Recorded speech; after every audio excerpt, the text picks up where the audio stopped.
हिंदुस्तान के अन्य कोनों में भले ही लोग शनिवार वाड़ा के बारे में न जानते हो, लेकिन मराठी लोग इसके बारे में बखूबी जानते हैं। दरअसल यह एक ऐतिहासिक महल है जो कभी मराठा साम्राज्य की आन बान और शान हुआ करता था। लेकिन आज से करीब 246 साल पहले इस महल में एक ऐसी घटना घटी थी जिसकी गूंज आज भी सुनाई देती है। इस घटना की वजह से ही लोग इस महल को रहस्यमय मानते हैं।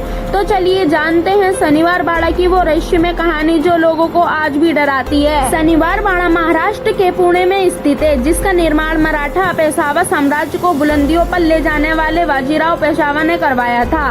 वर्ष 1732 में यहाँ पूरी तरह बनकर तैयार हो गया था। कहा जाता है कि उस समय इसे बनाने में करीब 16,000 रुपए खर्च हुए थे।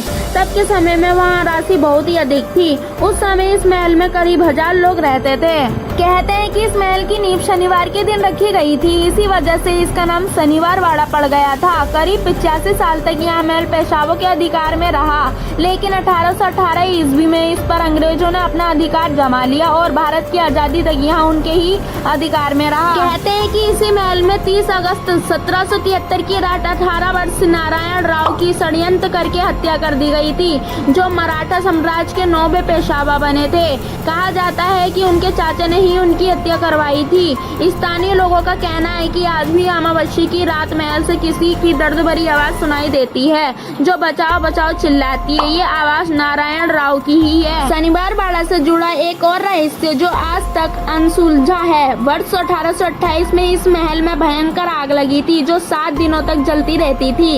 इसकी वजह से महल का बड़ा हिस्सा जल गया था। अब यहाँ आग कैसे लगी थी ये आज भी एक सवाल ही बना हुआ है। इसके बारे में कोई नहीं जानता। Thank you for watching.